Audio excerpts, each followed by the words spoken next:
Yahweh of the Lions of Israel came. I have been in this knowledge for 31 years, since 1988. I've been in the truth for 9 years. I've been in the truth for 3 years. Before I came into this truth, I was in a gang, and I did a lot of wickedness towards my own people. Before I became an Israelite, I was in the church, eating pork and doing abominable things. I was a Rastafarian before I came into this knowledge. The Lord is looking for a few good men, because our Lord Christ says that the harvest is plentiful and the laborers are few. Donate to the Lions of Israel Building Fund so that we can teach our people their true language. So the Spirit moves you. Donate to the Lions of Israel Building Fund to wake our people up. Brothers and sisters, Yahweh Shem Yahweh Shai Barakatham. Shalom. Yahweh Shem Yahweh Shai Barakatham.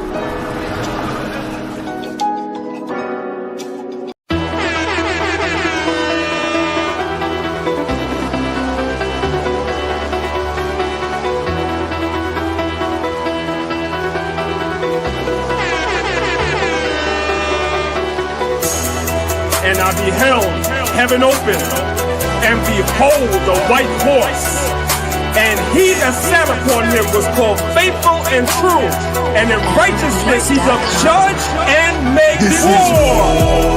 We are at so war. You better lace your straps up. Physical and spiritual. We're at war. So you better lace your straps up. Man the hell up this room. This is war. We are at war. So you better lace your straps up. Physical and spiritual. We're at war. So you better lace your straps Man the hell up this room. Big tanks, warships, implanted hands with small chips. North Korea, Russian spies, war is at our doorsteps. History doesn't lie, they beat the slaves with horse whips. So I think it's only right we pay them back with small tips. End of time, spoken of, it's gonna get a little warm. Daniel 7 started 8, judgment of the little horn that beat us down, held us back, called us by obscenities. Prepare us a table in the presence of our enemies and pay them back. Worse than that, they argue that the earth is flat. Our babies dying, mothers crying, cities full of murdered blacks. Hispanics too, they hate you too. Edomites are not your friend. Harmless smile behind the scenes. They tracking you through iPhone 10 technologies, through policy. We served them since the colonies. This ain't our rest, my mind is right. This place is hell, I'm not at ease. I swore an oath with every breath. I promise to defend the law. Sword is sharpened, armored up. I'm calling for the men of This war. is war. So you better lace your straps up. Physical and spiritual. We're at war.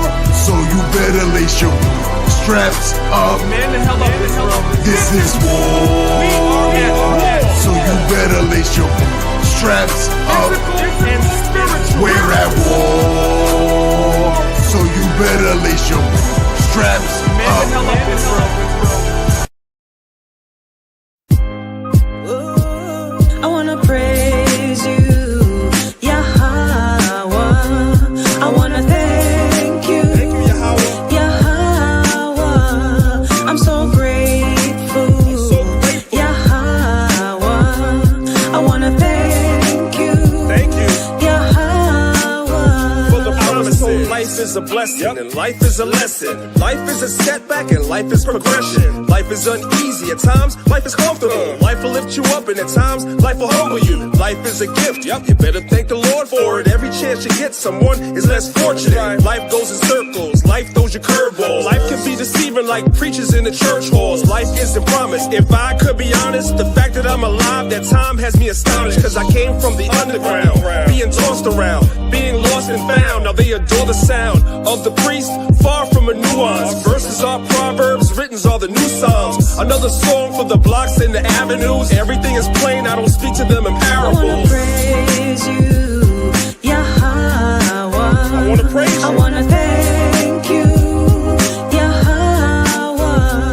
I'm so grateful. I'm so grateful. Yahweh.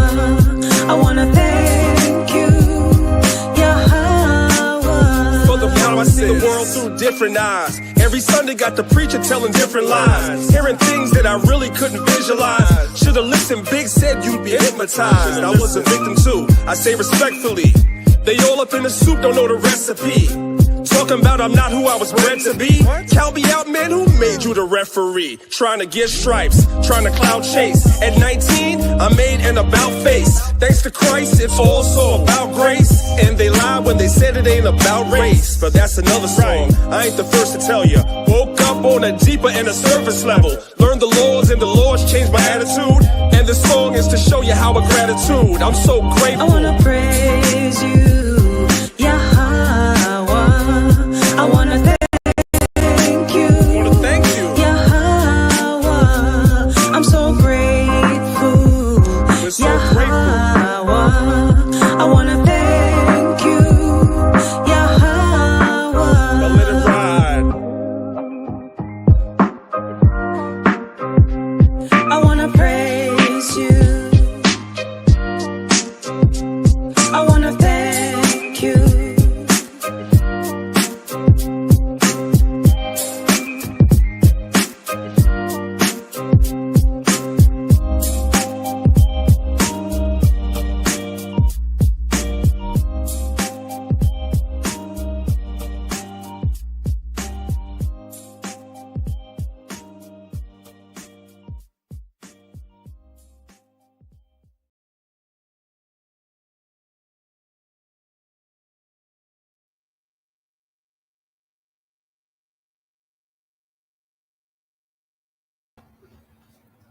All right, y'all. Shalom, shalom, shalom.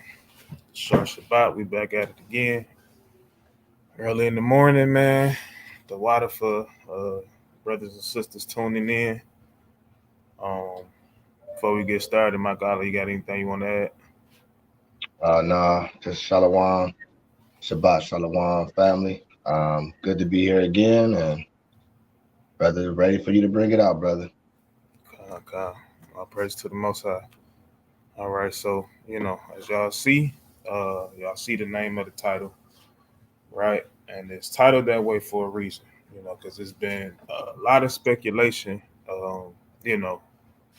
throughout Israel, first and foremost, because that's who we care about. But we know that, Esau love to play games with our book. You know what I'm saying? And they don't tell the truth. They don't give the full truth.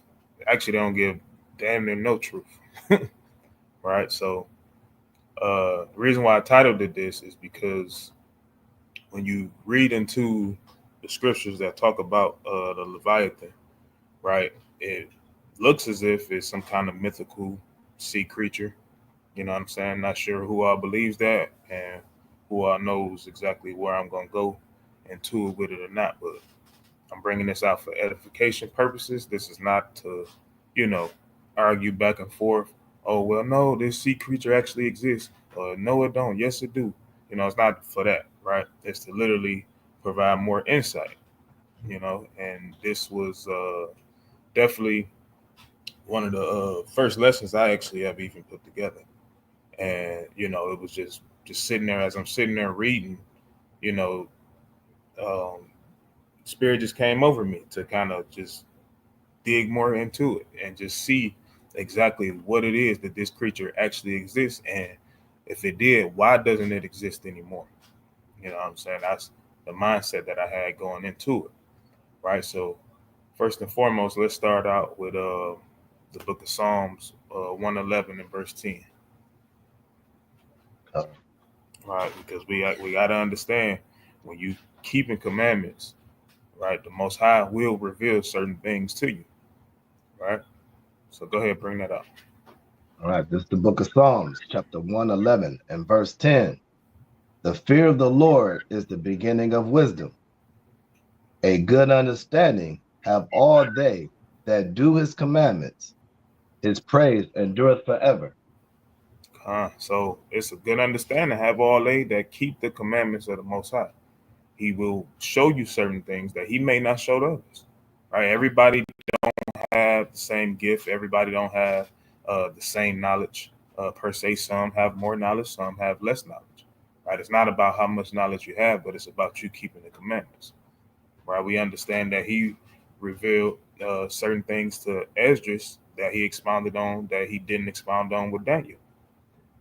So we're going to bring this information out today Most High willing, is edifying to the people, right? So, first scripture I'm gonna start out with. I'm gonna actually switch it up. First scripture I want to start out with is Second Esdras.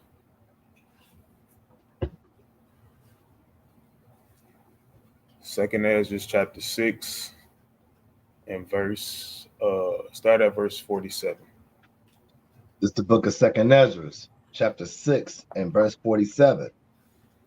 Upon the 5th day, thou saidest unto the 7th part, where the waters were gathered, that it should bring forth living creatures, fowls, and fishes.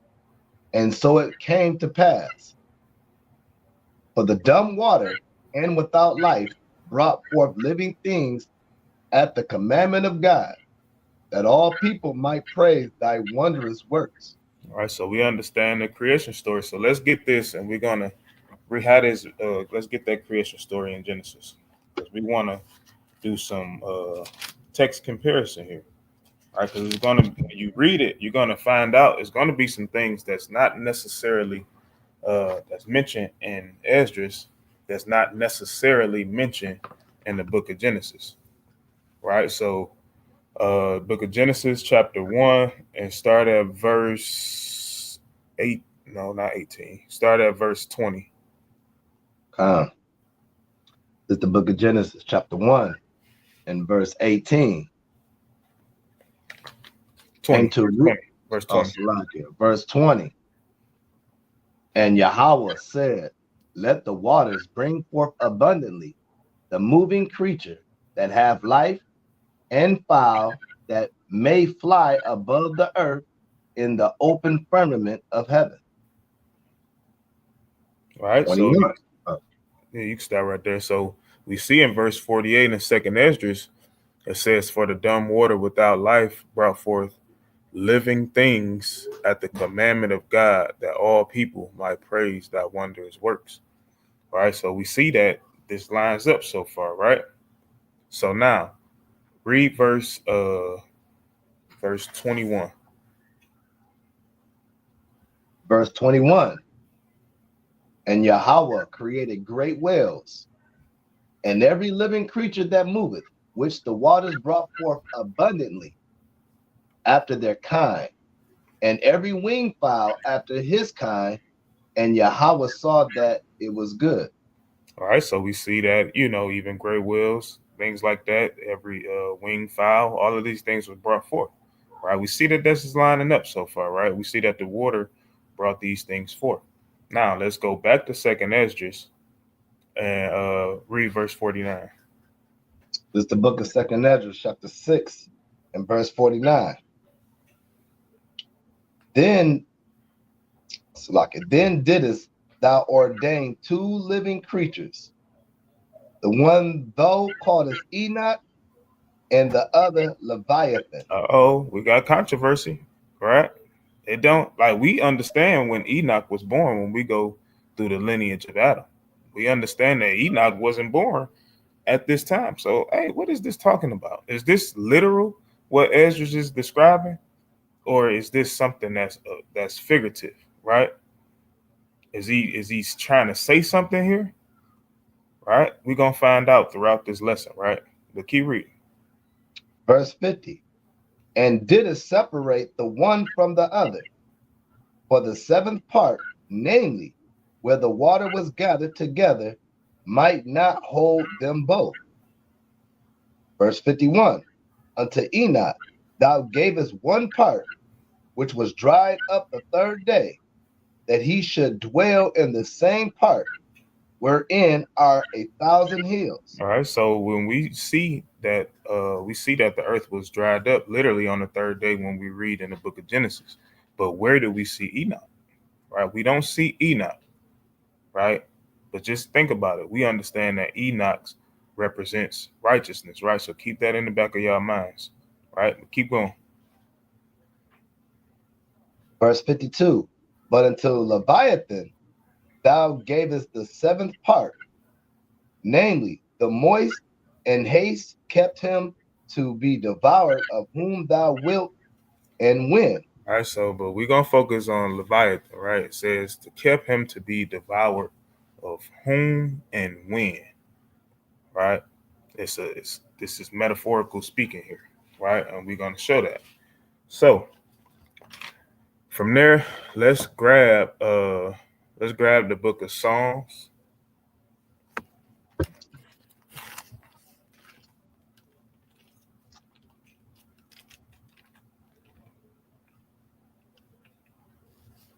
Actually, yeah, let's grab the book of Psalms. Psalm 74. We're gonna start at verse 5. This is the book of Psalms, chapter 74, and verse 5. A man was famous according as he had lifted up axes upon the thick trees. All right, so notice that, right? This is the context. It says a man was famous for this, right? Read on. But now they break down the carved work thereof at once with axes and hammers. They have cast fire into thy sanctuary. They had defiled by casting down the dwelling place by the name to the ground. They said in their hearts, let us destroy them together. They have burned up all the synagogues of God in the land. We see not our signs. There is no more any prophet, neither is there among us any that knoweth how long. O Yahweh, how long shall the adversary reproach? Shall the enemy blaspheme the name forever? Why withdrawest thou thy hand, even thy right hand? Pluck it out of thy bosom. For Yahweh is my king of old, working salvation in the midst of the earth. Thou didst divide the sea by thy strength. Thou breakest the heads of the dragons in the waters. Thou breakest the heads of Leviathan in pieces, and gavest him to be meat to the people inhabiting the wilderness. All right, so it's a lot here, right? So this is talking about a particular man, right? So now from here, let's go. I want to grab Isaiah 27 because we're going to find out who this man is.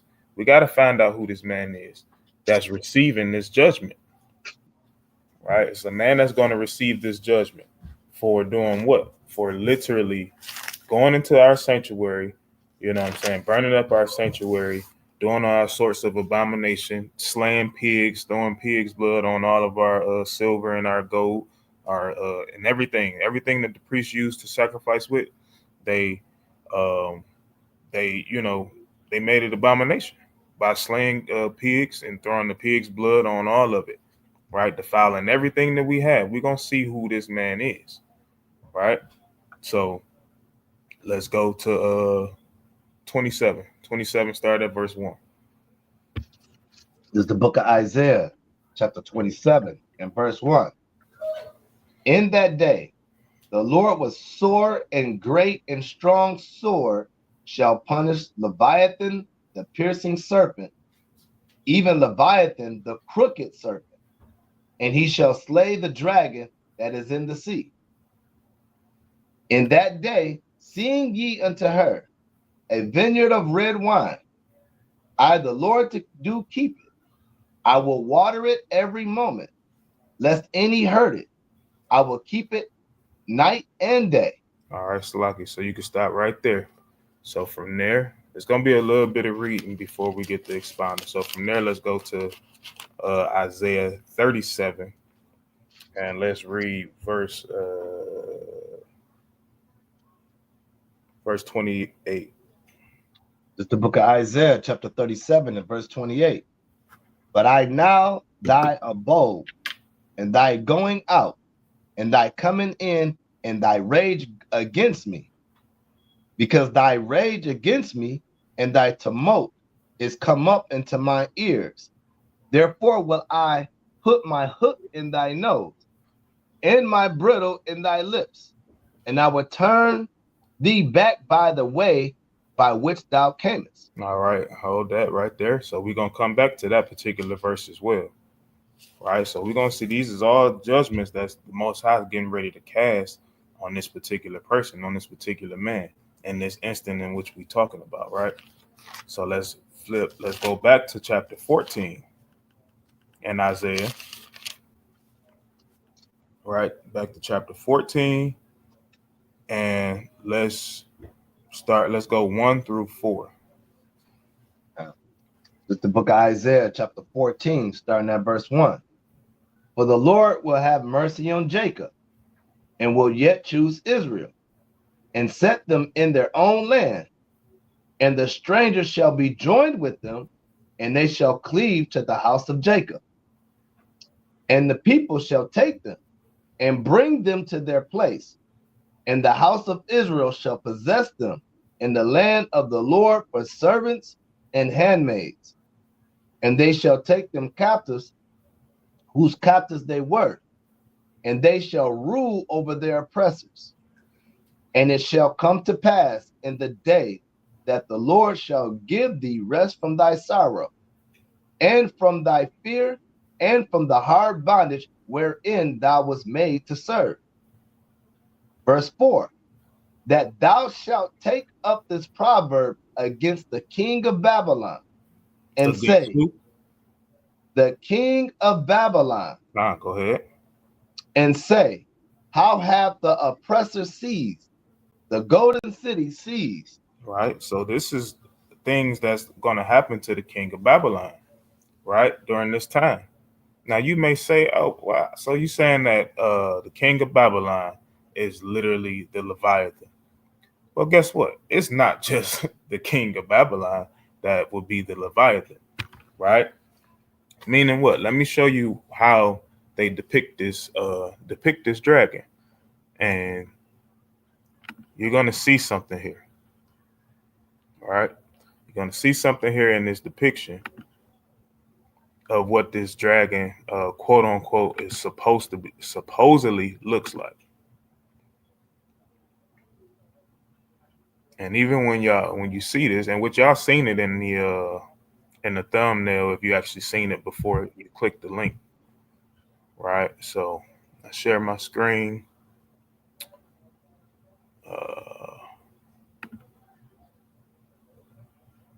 Right.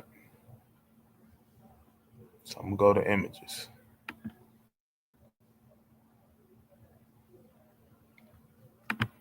Go to images, if this thing would ever work.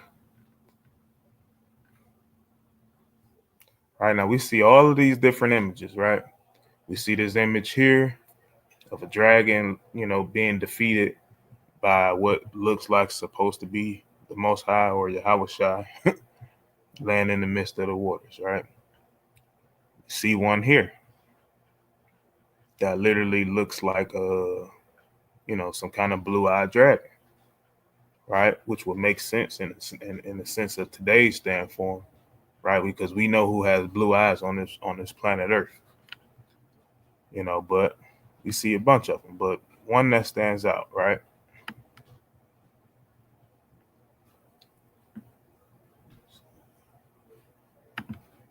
This one here. Click on it, try to make it larger.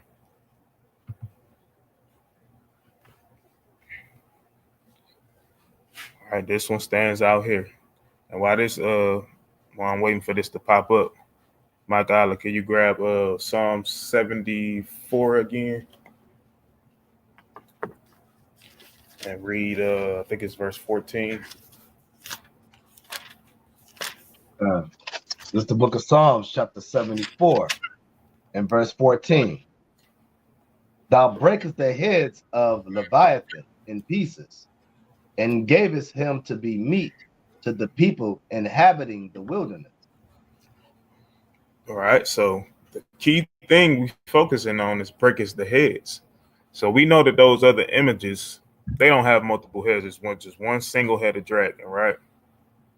It's one single-headed dragon.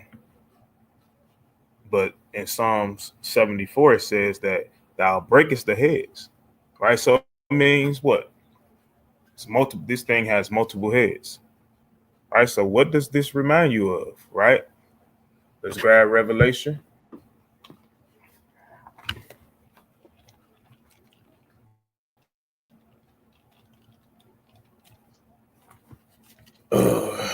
Revelation chapter 12. Right, and we're not gonna do the full breakdown. We're just gonna, make this make sense, right? Chapter 12, read verse 3. It's the book of Revelations, chapter 12, and verse 3. And there appeared another wonder in heaven, and behold, a great red dragon, having 7 heads and 10 horns, and 7 crowns upon his heads. All right, see that? So 7 heads, just like we see here, right? I'm not gonna do a full breakdown on Revelation and tell you what these heads are in Revelation, right? Let's jump to 13 and verse 1. All right, it's gonna say the same thing, but again, I'm not doing a full breakdown on that, right? Because it's not about Revelation right now, per se. But read that. This is the book of Revelation, chapter 13, and verse 1. And I stood upon the sand of the sea, and saw a beast rise up out of the sea, having 7 heads, 7 and heads, 10 horns. Mm-hmm. So like you could stop right there. So 7 heads, right? Now guess what? I'm going to sit here and say, hey, just think about it. How many captivities have we been in? All right. We can go down the list from what? The Egyptians, right? The Assyrians, the Babylonians, the Persian and Medes, right? The Greeks, the Romans, and guess where we at now? In America, 7. Right? So things that we seeing that's being prophesied that the Most High is literally, read Psalm 74 and verse 14 again.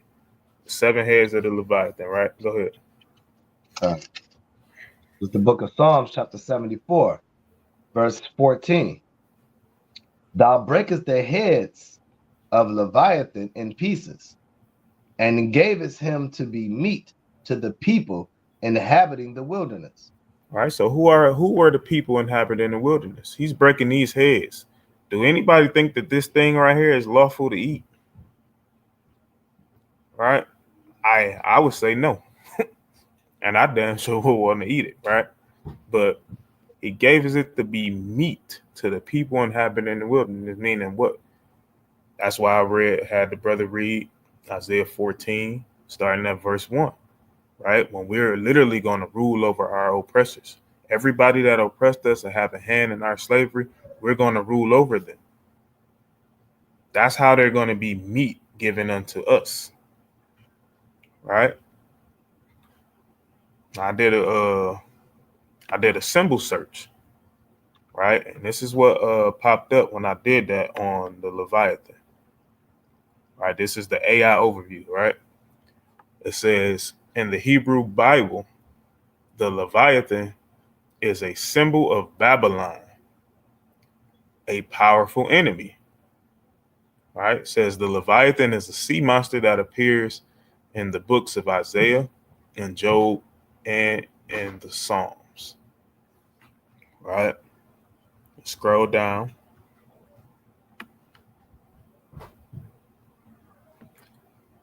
Scroll down. Right? It says Leviathan also figures in the Hebrew Bible as a metaphor for a powerful enemy, notably Babylon. And they use Isaiah 27 and 1. Right? Because we know that Isaiah was prophesying against that kingdom as well. All right. It says some 19th century scholars pragmatically interpret it as a referring to large aquatic creatures such as the crocodile. The word later came to be used as a term for a great whale and for sea monsters in general. Right. So now they basically they don't know. They don't know what it is. So they're trying to tell us it's this mythical thing that exists in the waters. right? So this is a Google search. Another Google search. This is in Britannica, right? It says, this one says in Isaiah 27:1, the Leviathan is a serpent and a symbol of Israel's enemies who will be slain by God. Right? Then it says in Job 41 is a sea monster and a symbol of God's power of creation. So I'm here to tell you that this Leviathan, the one that has the 7 heads, represents all of Israel's enemies. Why else would David be prophesying, saying that he's going to break those heads and he's going to give it to the people that inhabit the wilderness? Right? People that inhabited the wilderness, he's going to give them these pieces for meat, meaning to rule over. Right?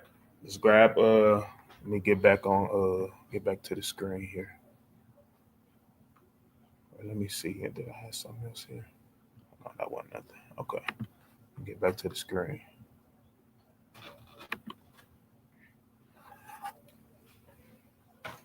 All right, so let's go back. Let's get some more. Let's go back to the book of Psalms.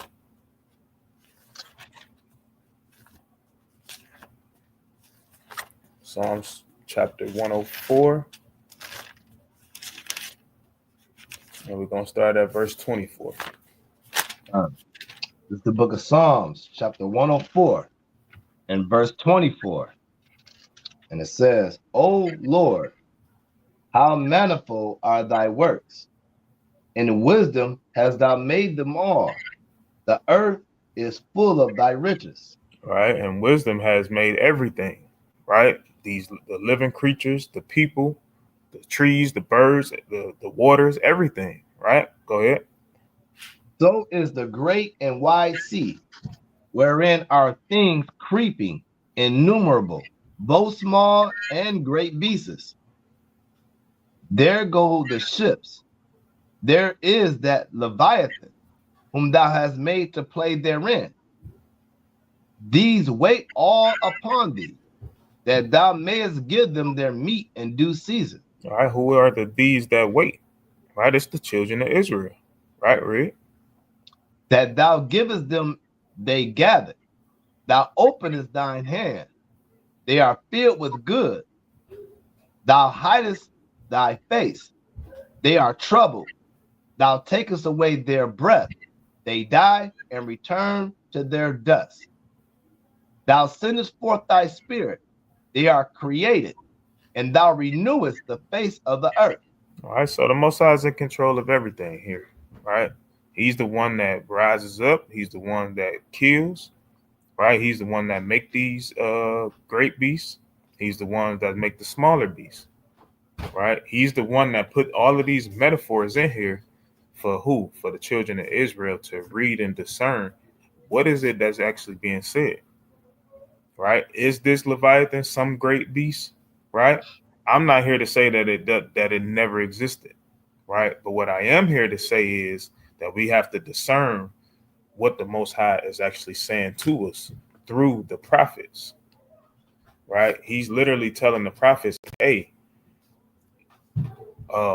you literally have to be able to know who this is talking about, when it's talking about them,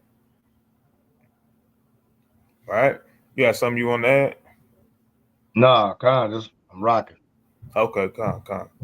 Right, so let's go to the book of Job now.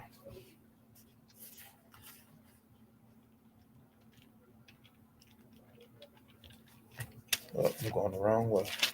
Go to the book of Job, chapter 41. It's the book of Job, chapter 41, and verse 1. Canst thou draw out Leviathan with an hook, or his tongue with the cord which thou lettest down? Canst thou put an hook into his nose, or bore his jaw through with a thorn? All right, so can you catch this thing? All right, that's pretty much what Job is or not Job, Salakia. That's pretty much what the Most High is saying to Job. Hey, can you catch this thing? This thing that I create, can you catch it? Are you able to tame this thing? Right? Well, let's see what it is. We're gonna go back to that book of Isaiah, chapter 37, and read verse 29, because we're gonna see what the hooks in the nose, what that represents, and who that's talking about. Because we understand that Isaiah prophesied against who? King of Babylon, right? Go ahead. 37, verse number 29. 37 and 29? Come. Okay, gotcha. So like, I thought you said 27. No. All right. It's the book of Isaiah, chapter 37 and verse 29. Because thy rage against me and thy tumult is come up into my ears, therefore will I put my hook in thy nose and my bridle in thy lips, and I will turn thee back by the way by which thou camest. All right, he's going to turn around the captivity, right? He's going to literally get rid of the king of Babylon, right? Now, not only him. So let's go to the book of Ezekiel. Let's go to the book of Ezekiel, and let's go to chapter 29. It's the book of Ezekiel, chapter 29. And you can start at the top. Come on. This is the book of Ezekiel, chapter 29 and verse 1. In the 10th year, in the 10th month, in the 12th day of the month, the word of the Lord came unto me, saying, Son of man, set thy face against Pharaoh, king of Egypt, and prophesy against him and against all Egypt. See that? Now it's going into the king of Egypt, right? Because again, I remember what I said. It's not just Babylon. Right, read. Right? Speak and say, thus says the Lord God, behold, I am against thee, Pharaoh, king of Egypt, the great dragon that lieth in the midst of his rivers. I go another great dragon. Right, read on. Which hath said, my river is my own, and I have made it for myself. But I will put hooks in thy jaws. He's going to do what? And I will put hooks in thy jaws. Right, same question that was literally being asked to Job, even though he said hooks in his nose, but he's using hooks too, right? And this prophecy, read on. And I will cause the fish of thy rivers to stick into thy scales, and I will bring thee up out of the midst of thy rivers, and all the fish of thy rivers shall stick into thy scales. And I will leave thee thrown into the wilderness, thee and all the fish of thy rivers. Thou shalt fall upon the fields, Salakah. Thou shalt fall upon the open fields. Thou shalt not be brought together, nor gathered. I have given thee for meat to the beasts of the field and to the fowls of the heaven. All right, so when he says that the fish of the rivers, he's going to cause them to stick to that scales, right? These are the people that's in rulership. How do we know that this people, well, not people that's in rulership, but people that's literally on his side, that's by his side? How do we know that the fishes is talking about people, right? Remember, the Bible explains everything, right? So let's grab the book of Habakkuk, chapter 1 and verse 14. Because it's nothing new. We understand that it's nothing new under the sun. We quote that scripture all the time, but do we really believe it? All right. Chapter 1 and verse 14. This is the book of Habakkuk, chapter 1 and verse 14. And maketh men as the fishes of the sea, as the creeping things that have no ruler over them. They take up all them with the angle, they catch them in their net, Right, and gather them. That was the end of it, or was that verse 15? No, that's verse 15. Okay, kind of. So just 14, right? So he makes his men as the fishes of the sea, which have no ruler over them. We know the people that don't have rulers over them, right? It's these other nations.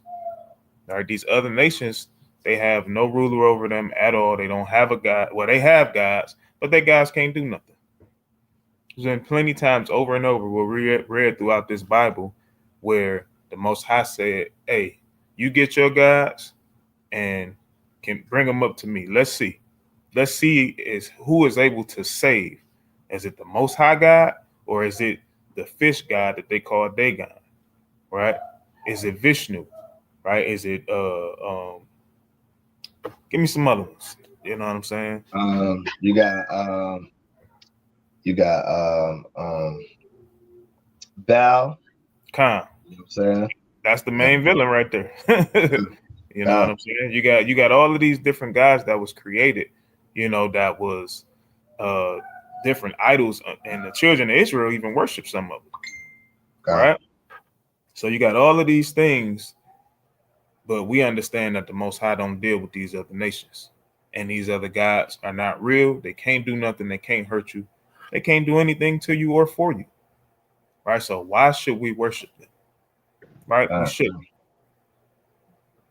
Right? So, let's go back to the book of Job 41.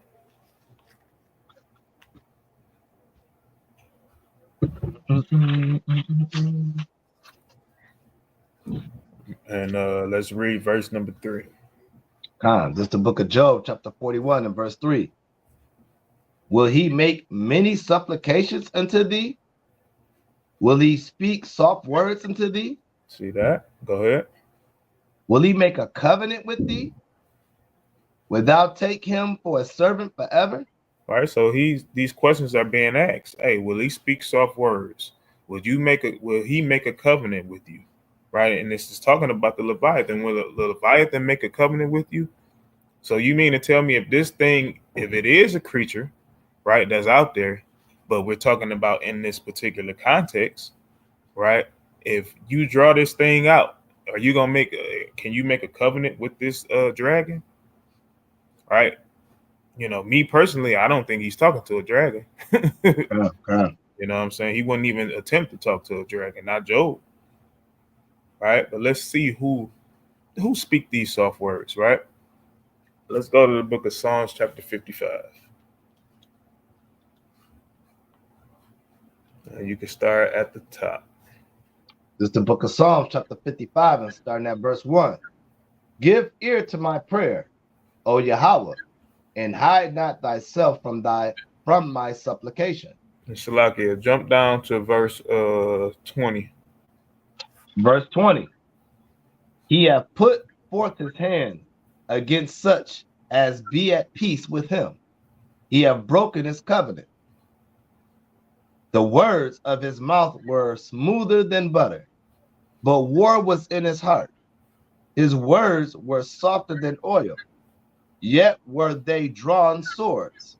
Right, and we understand, you know, in this context, you know, David was, we know what things that David dealt with, but the knowledge that we can also draw from this is it's the same thing that the enemy does. The enemy literally reaches out his right hand, right, trying to ask for a covenant with a sword behind his back, right, speaking to you smooth things. His words are smoother than butter. He tried, just like he did, you know, more than likely how we did, because again, we wasn't there to know the exact words that were said, but we can understand that when the so-called natives, when they were here, we understand that Esau, when they came over, they wasn't coming over just unruly, just automatically killing them, right? They had to learn from them. They had to learn how to grow food from the land, doing these different things like that. And the whole time that they wanted to do that, they already had it in their mind. Once we learn how to do this from these people, we're going to kill them and we're going to take it. All right. And to throw in there, you know, when they came out here and they see all the fruitful land we had, you know, when you showing them of what we have and how to produce everything, they always come with gifts too. Right? You know what I'm saying? Like what they do, hey, I'll trade you my gun, you know, for a part of some of this land over here. You know what I'm saying? That they always use a trickery way to make it seem like they for you, they with you, and they will give you gifts to make you feel like, hey man, these some good people. That's why what you got, Ecclesiastes 7:7. I know. I was just about to pull it. Come, I read bring it. that up. Come. Right. It's the book of Ecclesiastes, chapter 7 and verse 7. Surely oppression maketh a wise man mad. Right, And because everything that they do is oppression, and it pisses you off day in and day out, right? Same thing what they did by the natives. You know, they showed them everything. They did everything that they was what they thought they was doing the right thing. Because naturally, Israel are some really nice people. We are really genuine kind of people. And they knew that. Go ahead. And a gift destroyeth the heart. The gift destroys the heart, man. That's been going on centuries, and it's still happening now. Right? They always got a prize for you to set you up for some type of turmoil. Okay. You got to keep an eye on your enemy. That's why you never blink on your enemy. All right, I'll land there. Okay. Let's go back to Job 41. All right. We're gonna go do a lot of jumping between Job 41 and other scriptures, right? All right. This is the book of Job, chapter 41 and verse 5. Wilt thou play with him as with a bird, or wilt thou bind him for thy maidens? Shall the companions make a banquet of him? Shall they part him among the merchants? Canst thou fill his Salakia. So we can hold that right there, right? It says, so the companions make a banquet with him, right? What I'm about to do is I just want to get the end time prophecy of what those companions are actually going to do with him, right? So let's get the book of Revelation, chapter 18.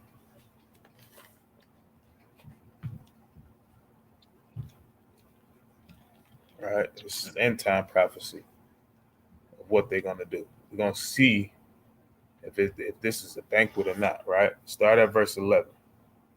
This is the book of Revelation, chapter 18 and verse 11. And the merchants of the earth shall weep and mourn over her, but no man buyeth their merchandise anymore.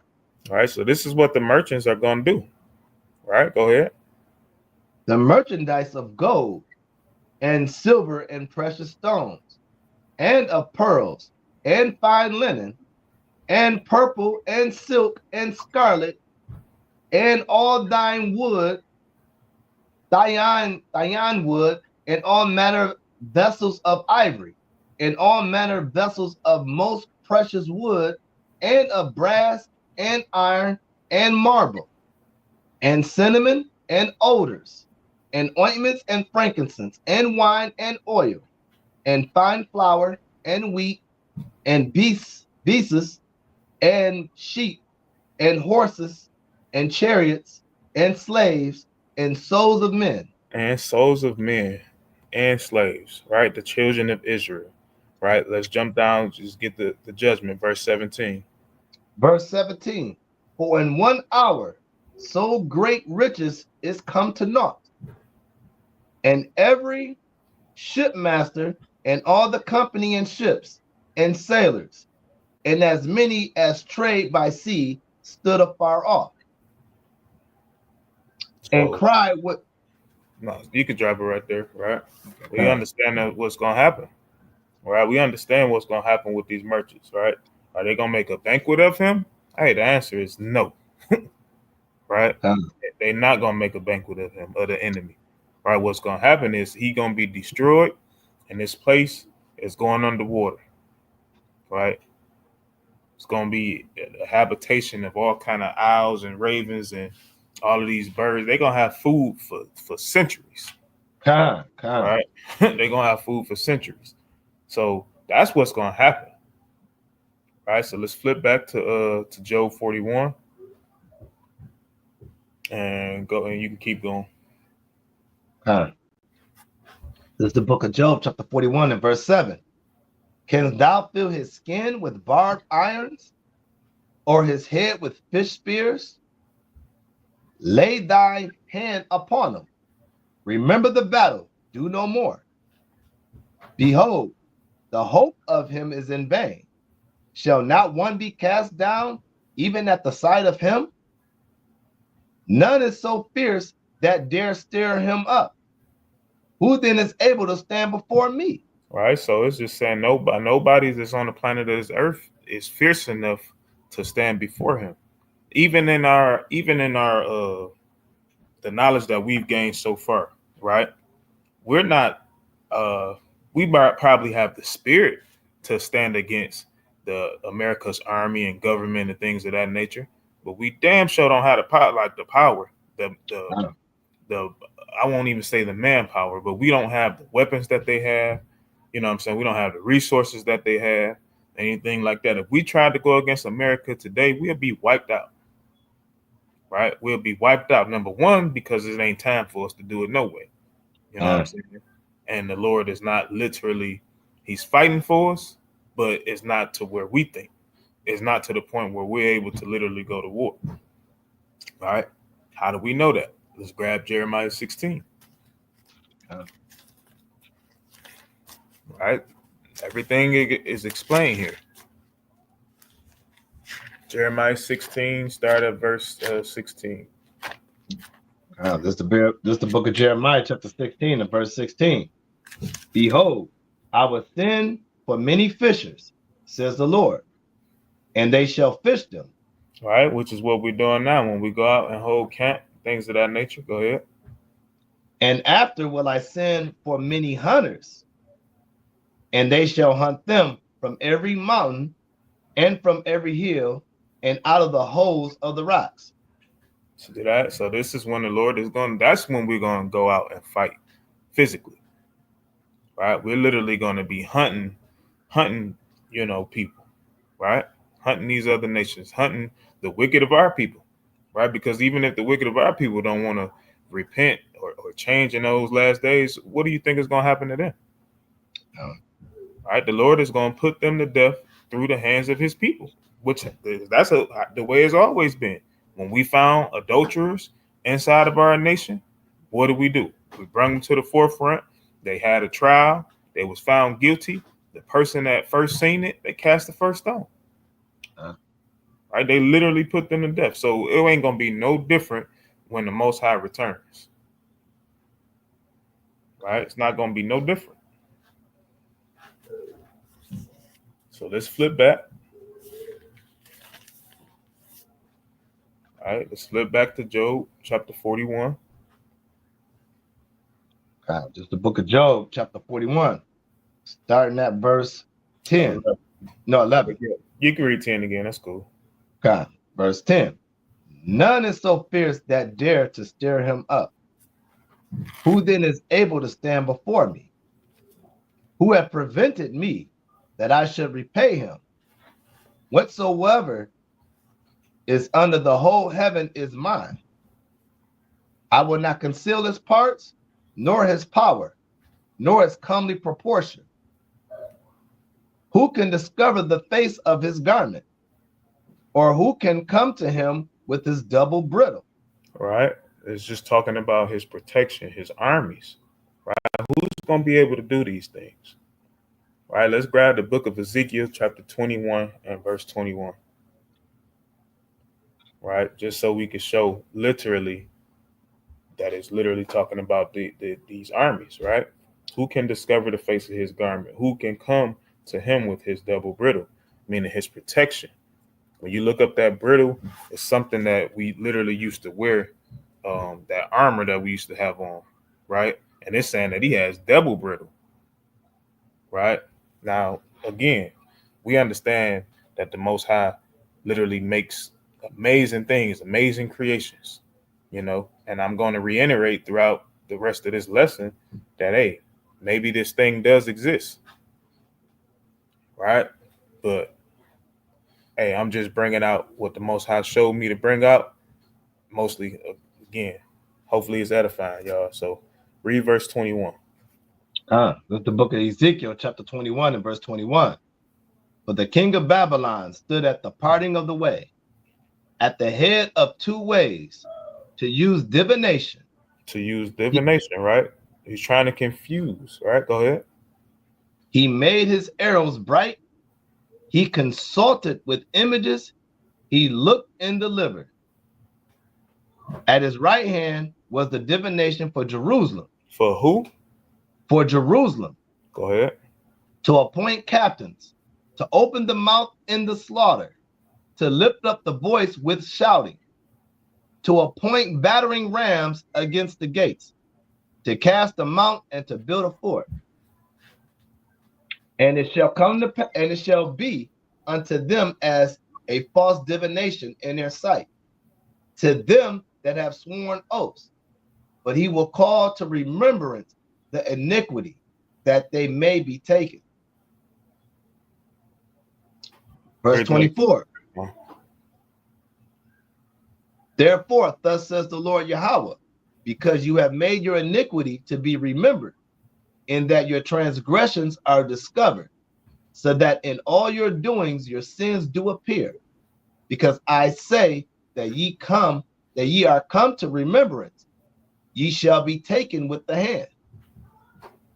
And thou, profane wicked prince of Israel, whose day is come when iniquity shall have an end. Thus says the Lord Yahweh, remove the diadem and take off the crown, and this shall not be the same. Exalt him that is low and abase him that is high. I will overturn it, and it shall be no more until he come whose right it is, and I will give it him. And thou, son of man, prophesy and say, thus says the Lord God concerning the Ammonites and concerning their reproach. Even say thou, the sword is drawn, for the slaughter it is furbished to consume because of the glittering. All right, so let's flip back. Right. Let's flip back. So because we understand that these are prophecies that's literally going against the king of Babylon, right? The wicked of Israel, against the Ammonites, and all of these things, right? So we're going to pick up right where we left off. You can read that verse again. Because all of these things, the divination that was being used to literally be as false divination unto the children of Israel, right? All of these things that's coming up against the Ammonites, all of these things, this is how he creates that double brittle. When you have confusion in the world and you have a people that don't know who they are, guess what? It becomes as another protection for you, right? When you can hide yourself knowing that you are considered the Leviathan, and you can hide yourself within that and not tell the people what this really is, guess what? You create another double brittle, right? You create protection against knowing who you are, and you keep confusion in the world to literally keep your people down. All right, but go ahead. All right. Verse 13 again. It's the book of Salaki. This is the book of Job, chapter 41 and verse 13. Who can discover the face of his garment? Or who can come to him with his double brittle? Jump to verse 15. Verse 15. His scales are his pride. His scales are his pride, his armies, right? His armies, the navies, right? All of these different army, navies, what else is it? Air Force, Marines, all of these things, those are his pride, right? Read. Set up together as with a close seal. With a close seal, read. One is so near to another that no air can come between them. See that? One is so near, right? Yeah, and how do we know that? Because the reason why he had an Air Force is so they can do what? They can literally attack from the air, right? They have the Marines. They are literally attack from the waters. They have the Navy, the Army that literally attack from the land. Guess what? This is, No, Salaki, go ahead. Oh, this is so close that no air can come in between them, right? That's why it says in In verse 15, his scales are his pride, shut up together as with a close seal. This is how close knit that they are. They're attacking from all different facets that you can even think of. Right? That's how you know that the scales are representing this army. Right? One is so near unto another. They all in communication. All right, they all ain't no, the army ain't making moves without the Navy. Navy ain't making moves without the Marines, without the Air Force knowing exactly what's going on. There ain't none of that. Ain't nobody making no moves. All right, you had something you was finna bring up? No, just keep going. I'll get it out in a second. I want you to keep going. All right, come on, go ahead. Verse 17. Verse 17. They are joined one to another. They stick together. Everything I just said, right? Read. That they cannot be sundered. That they cannot be defeated. Right? We understand, we got to understand the wickedness of Esau, right? He's stupid, but he's not stupid. Right? You know, if that makes sense. He's stupid, but he's not stupid. He understand war. When the Most High created him, that's what he said. Hey, he's gonna live by the sword. He understands war, but he don't have the Most High like we have him. Why do you think David always consulted with the Most High before going out to battle? Right? That's the reason why. Because again, it's not to say that we didn't understand war, because when you read, especially when you read in Chronicles, right, you'll see that we understood war. You'll see who was good with the bow. You'll see who was as fast as deer, you know, the Gadites. You'll see all of these different things. We had skills too, but we also had the Most High. And when we was keeping commandments, we was undefeated. Okay, you go ahead. Okay. All right. Verse 18. By his nesines a light doth shine, and his eyes are like the eyelids of the morning. Out of his mouth go burning lamps, and sparks of fire leap out. Right, so we see that, right? So we'll look at that and be like, hey, man, it's a dragon that's blowing fire. You know what I'm saying? You know, just because this is what dragons do. This is what the white man said. Hey, dragons literally, they blow out fire out their mouth, right? Or why can't we look at this as them literally burning down everything that they see, everything that they touch? You know what I'm saying? Everything that they get their hands on. Anytime they get their hands on our scriptures, why can't we see that?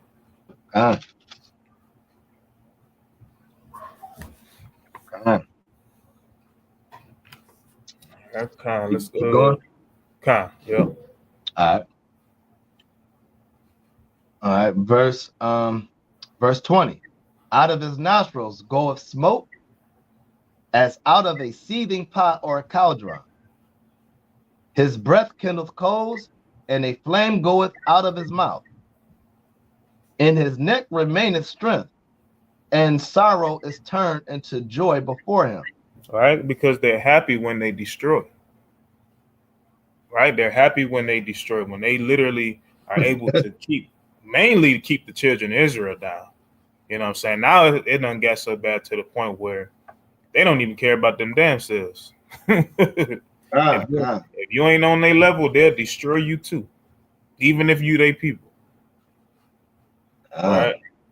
The sorrow is turned into joy. Look at all of the hangings that they did, you know what I'm saying, of our people. They literally, man, them people out there, they out there getting drunk. You know what I'm saying? They got guns. They got these what they call them, lamps with the burning fire. I forgot what they call them. But they out there. Yeah, the lanterns. They got the lanterns. They out there. They shouting for joy, smiling, drinking. And then they literally letting out schools. They let the schools out early just so they can come watch a lynching. Right? All of these things are turned into joy before him. Right? And right now it's Esau. Right? But before it was Pharaoh, right? King of Babylon, king of the Assyrians, right? Nebuchadnezzar, It was all of these people, right? Alexander the Greek, all of these people.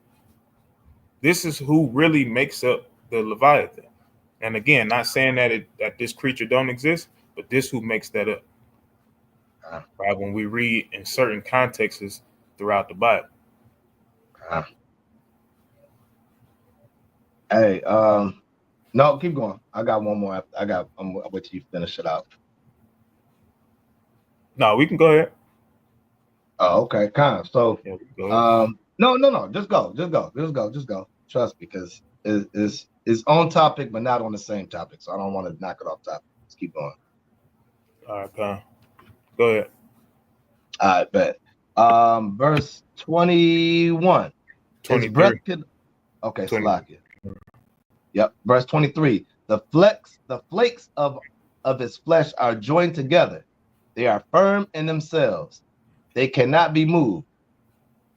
His heart is as firm as a stone, yea, as hard as a piece of the nether millstone. All right, so let's look that up, right? I'm gonna share my screen again. All right, we're gonna look up this nether millstone.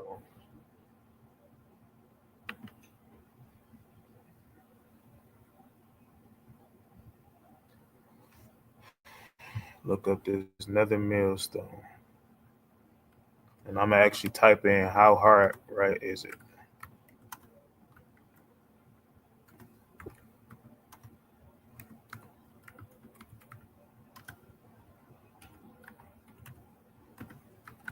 So we're gonna find out, right? We're gonna see what was being revealed unto Job.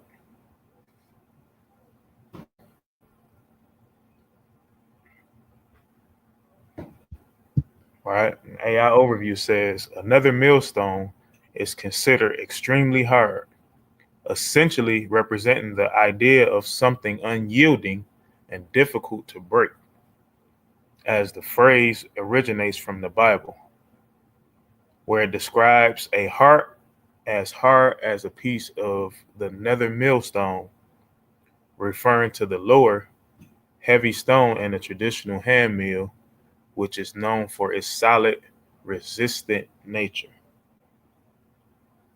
Right? This is how hard-headed this man is today, right? So I'm gonna get back. Probably one of the hardest stones on the face of the earth.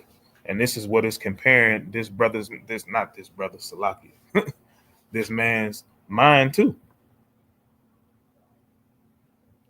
All right, read verse 25. All right, verse 25. When he raises up himself, the mighty are afraid. By reason of breakings, they purify themselves. Right, when he raising up himself, the mighty people, right? It was mighty nations on this earth.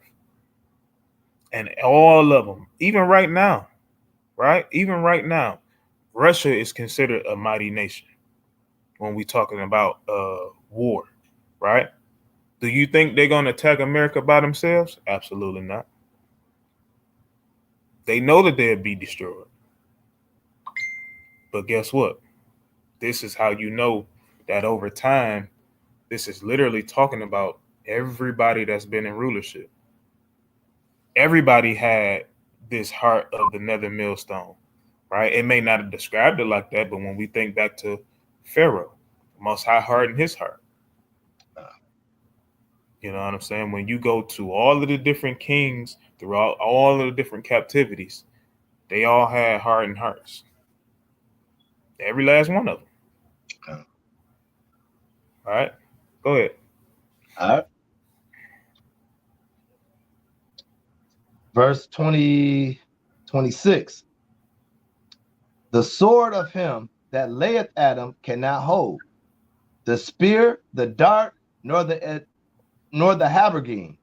Right. So anything that, because again, this is the time where Job is writing this. So, they didn't have a bunch of guns, pistols, AK-47s, nothing like that.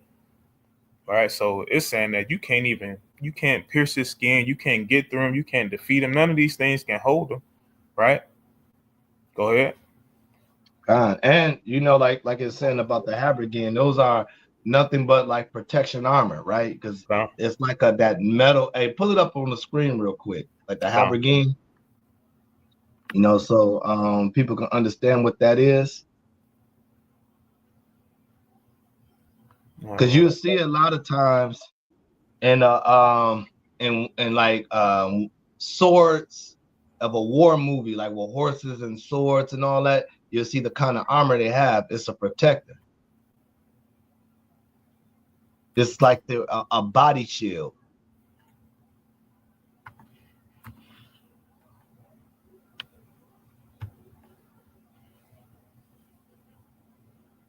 We'll go to images. The definition says the sleeveless coat of mail or scale armor.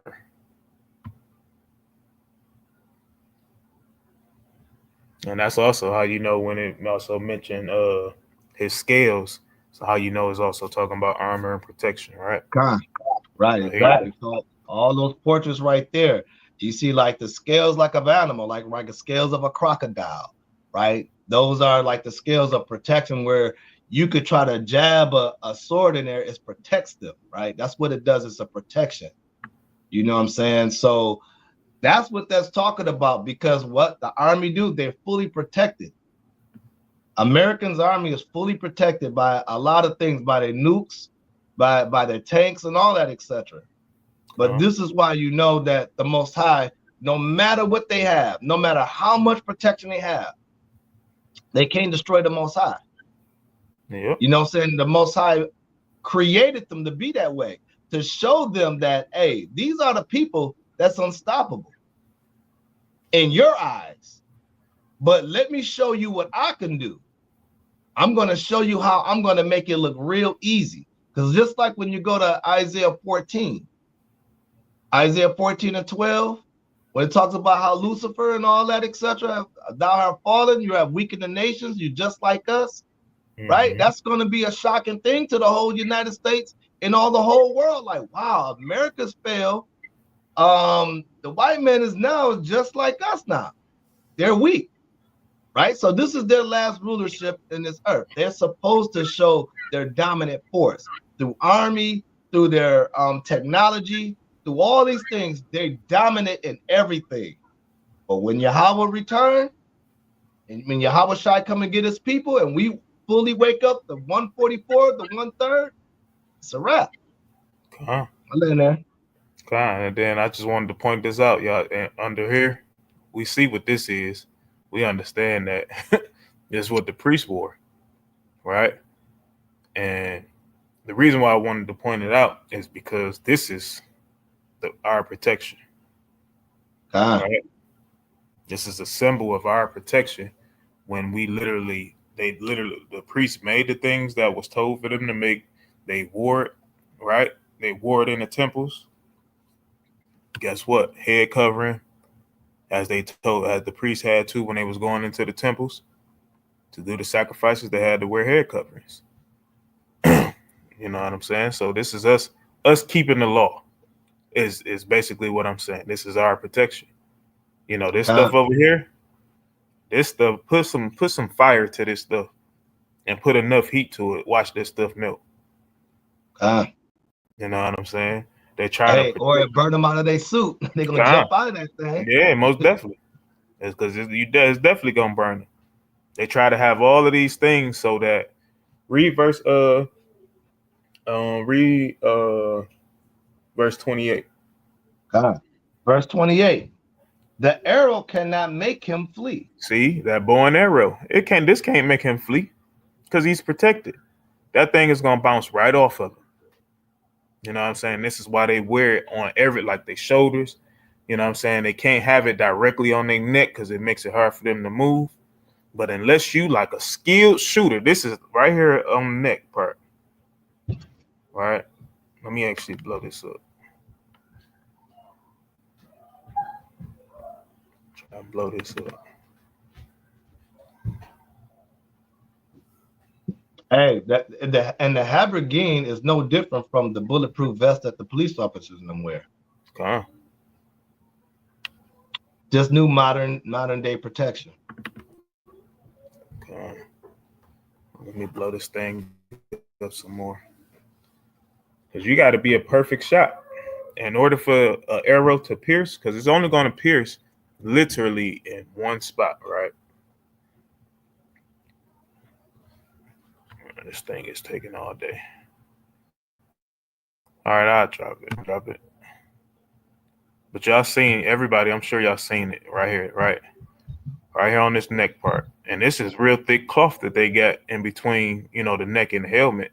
You know, so they trying to be as protected. So you have to be probably at a close range. If you want a bow and arrow to pierce through this, got to be at a close range. And even then, that's probably, it might be Teflon. So you might not even be able to pierce that per se. Again, unless you up close and you applying force with a sword of some sort. Right, so the arrow cannot make him flee. What else? Read the rest of that. Darts are counted as stubble. He laugheth at the shaking of a spear. Why? Because it's not going to pierce through that armor. All right, go ahead. Sharp stones are under him. He spreadeth sharp pointed things upon the myrrh. He maketh the deep to boil like a pot. He maketh the sea like a pot of ointment. He maketh the path to shine after him. One would think the deep to be hoary. Upon earth there is not like his, Salakia. Upon the earth there is not his like, who is made without fear. He beholdeth all high things. He is a king over all the children of pride. Right, he is a king over all the children of pride. You know, so let me get back to the screen. Right, he is the king over all the children of pride. So I'm just here to say that, do we think that a mythical sea creature, right, can be the king over all the children of pride? Right? I mean, if the Most High set it up that way, he set it up that way. You know what I'm saying? You know, but hey, again, I don't know any mythical sea creature or any creature for that. You know what I'm saying? For that sake, meaning I don't know no animal, no creature, no creeping thing, no nothing that wears any of this stuff for protection. I ain't never seen it. You know what I'm saying? So that's why when I say, like, when I went back into this and I'm looking, you know what I'm saying? If you just read the first few verses, okay, I can see why you get that understanding. But when you read this and you take it in its totality, that what's being said, what's being asked to Job and what's being said behind it, you got to look at it and be like, hold on. Hey, man, is this really a mythical? Is this really talking about something that's mythical? Right? Is this literally talking about something that nobody really seen outside of Job? Right? Because we see David talking about it. We see it being talked about in Esdras. Right? But even Esdras and David, really didn't see it. And according to this chapter, I don't even think Job seen it. You know what I'm saying? So we have to ask ourselves these questions, like, can we allow, you know, the enemy to keep confusing us this way? We can't. All right. So before I close out, you got something you want to add? Yeah. Going back into Job, but this is in chapter 40, right? Because the way you put everything together, etc., it goes hand in hand, even with the behemoth, right? Because, you know, you got these both big figures, creatures that they say, well, this is a dragon and this is a dinosaur, right? So, you know, again, we know Esau plays games of saying it was a big dinosaurs, and reason why they don't exist anymore because of the Big Bang Theory. So we got those things that we have to really look at. But to open up to prove a point where, you know, like a dinosaur is considered as a dragon, right? What is it called? A Jurassic Park with Terrible Dragon or something like that. Yeah. So they Dinosaurs. using these. metaphors that's the same thing as one that's blowing out coals of fire, right? And you can use that as the army of their weaponry and all that. But let's go to Job 40 and 15, because this goes into the behemoth portion of it, and that behemoth portion kicks it out and tell you who that behemoth was, right? So read verse 15. I'm not gonna break all this down. I'm just gonna go bring out spare the moments of scriptures. Okay, it's the book of Job, chapter 40 and verse 15.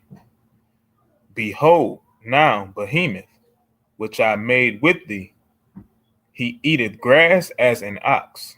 Right. So we're gonna stop right there, because now how that sounds when you don't have a backup of an understanding what that is talking about, you're gonna also pick it up as, hey, this is a dinosaur, man, or this is some type of brontosaurus that's eating the tree branches and all that, and he's eating off the grass and all that like a cow.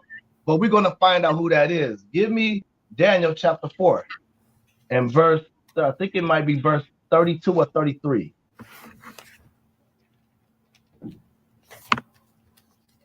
I think it is. Let me see. Yeah, start at verse 32. No, start at 31. Okay. This is the book of Daniel, chapter 4, starting at verse 31. While the word was in the king's mouth, there fell a voice from heaven saying, O King Nebuchadnezzar, to thee it is spoken. The kingdom is departed from thee. Right, because you know why? What you just read not too long ago, what it talks about in chapter 41, right? It talks about that he has a lot of pride. It says he is the children of pride, right? So Nebuchadnezzar lost his kingdom because of pride, right? Because it wasn't, matter of fact, it wasn't just because that it was only pride. The Most High was punishing us, and he had only a certain amount of time to rule over us, right? But he lost it because of pride. But go ahead. Okay, verse 32. And they shall drive thee from men, and thy dwelling shall be with the beasts of the field. Right. So these dwelling of men, this is talking about the Persians kicking in. The Persians going to take them out, take his kingdom and everything in it, right? With the Medes, right? Go ahead. They shall make thee to eat grass as oxen. They're going to make them do what? Eat grass as oxen. Right. They're going to turn you now into a slave. They're going to treat you like an animal. So now finish it off, and then we're going to go right back to that verse 15 in Job. And 7 times shall pass over thee, until thou know that the Most High ruleth the kingdom of men, and giveth it to whomsoever he will.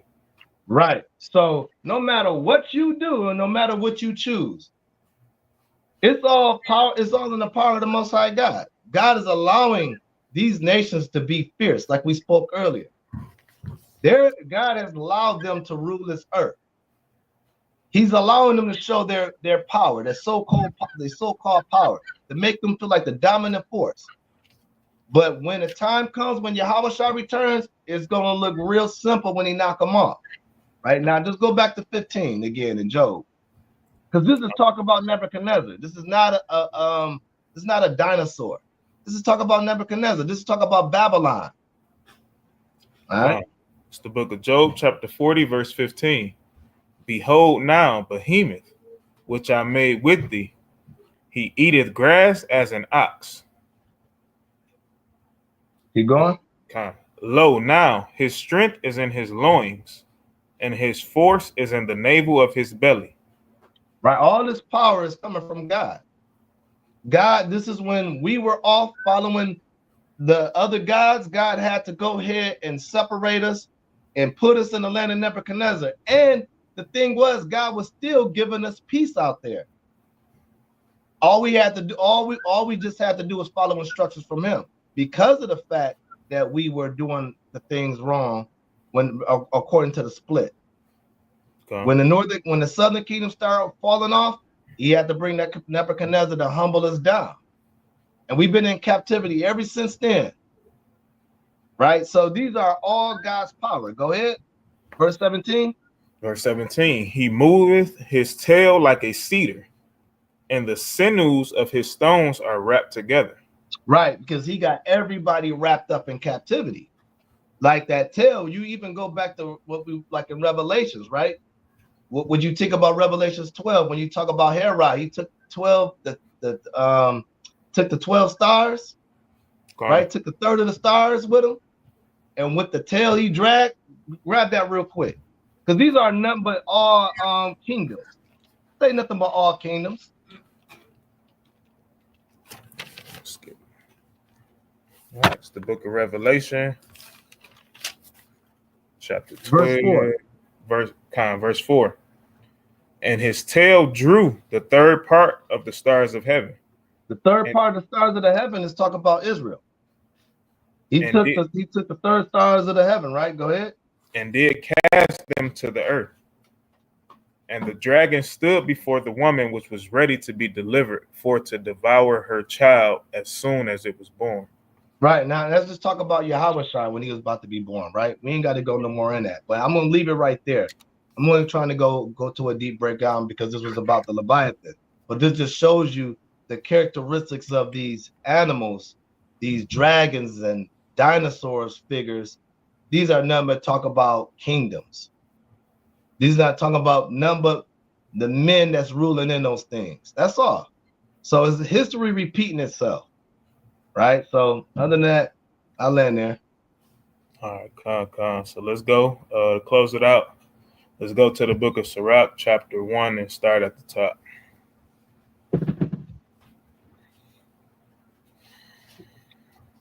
This is the book of Sirach, chapter 1, and verse 1. All wisdom cometh from the Lord, and is with him forever. All right, so everything that, was being brought out, it coming from the Most High. Right? It didn't just come from man. It didn't come from me. It didn't come from anybody else. It came from the Most High. Right? 12 years ago, 13 years ago, I wouldn't been able to do anything that I did today. Right? We just the vessel. You know what I'm saying? We the vessels of the Most High, and we're here to do his work. Right? Go ahead. Verse 2. Who can number the sand of the sea and the drops of rain in the days of eternity? Who can find out the height of heaven and the breadth of the earth and the deep in wisdom? Wisdom have been created before all things, and the understanding of prudence from everlasting. All right, go ahead.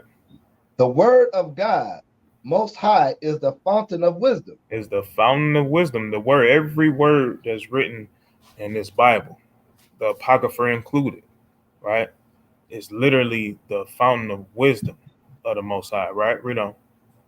And her ways are everlasting commandments.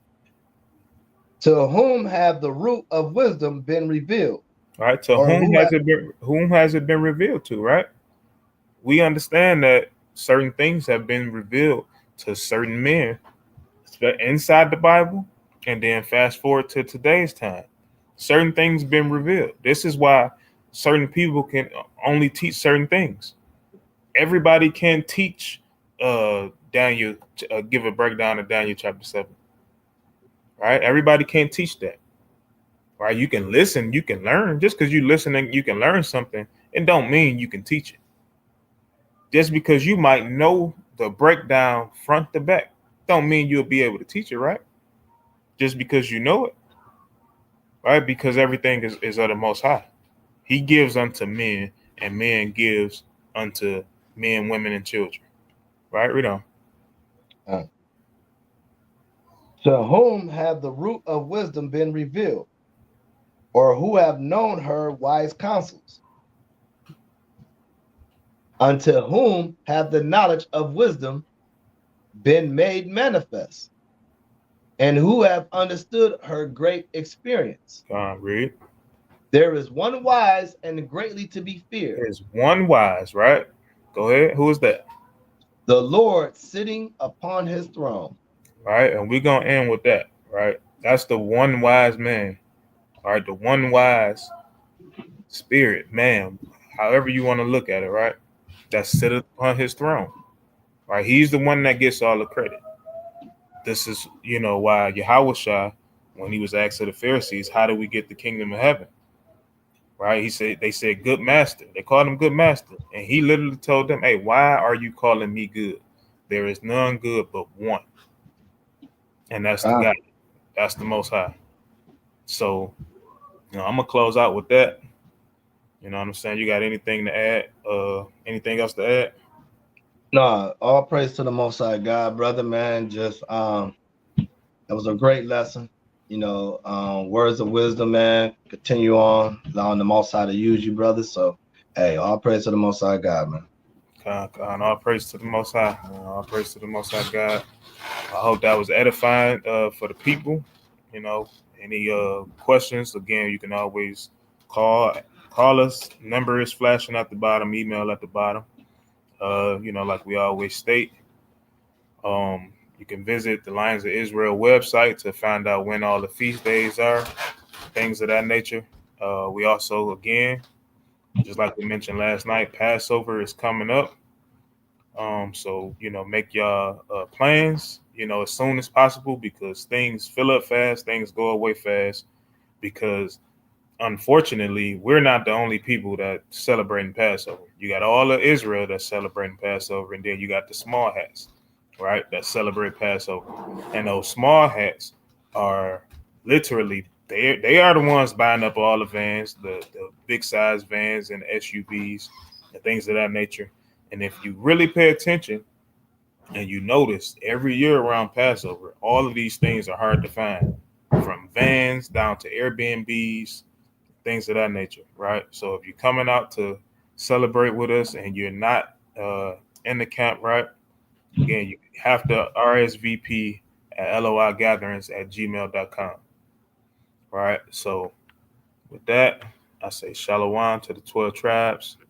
And again, I pray that this is edifying to brothers and sisters. And all praises to the Most High. Enjoy the rest of y'all Sabbath. And shalom. Shalom.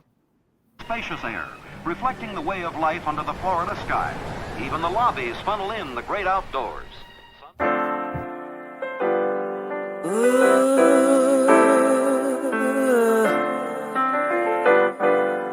Chosen. I was set apart for God's use. Chosen.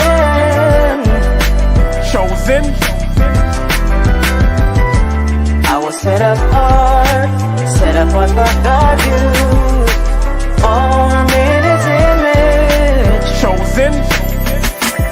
They say the chain of Shaitan is not that strong. They say his time is running out, he ain't got that long. They say murder, murder, kill, this is not that song. Said I won't amount to nothing, they got that wrong. Cause I was set apart and I was shown the light. And if I get the kingdom, I'll be clothed in white. 1/3 will be delivered and the rest were blinded. Their fate is set in stone, what you ain't read the fine print? Christ is gonna give a crown to us. In the end we'll have the nations bowing down to us, with their faces to the ground to us. It's the truth, as crazy as it sounds to us. Jacob forever rules, and we're his precious jewels. Showed us love and patience, put us above the nations. And that's the gospel, thank God for choosing me. Bad news for you, it's really good news for me. I was set apart for God's use. Chosen.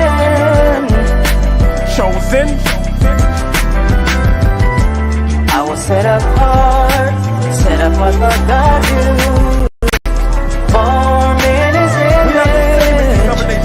Let me tell you why.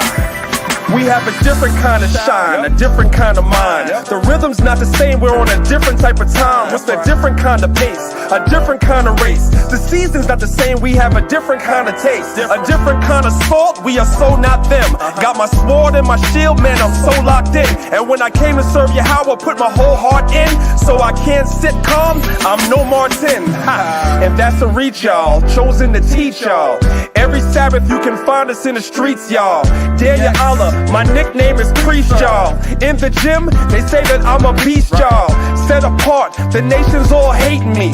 Set a trap, they lying in wait for me. Chris Paul, they don't wanna play with me. But if you love me, I'm asking that you pray with me. Cause I was set apart for God's use. Chosen. chosen. I was set apart for value, formed in His image. Chosen. And thou art an holy people unto the Lord thy God. The Lord thy God have chosen thee to be a special people, chosen above all people that's on the face of the earth. That's Deuteronomy 7 and 6. That's you, black and Latin man. Chosen. That's you, black and Latin woman. Yeah. And we were chosen. Chosen.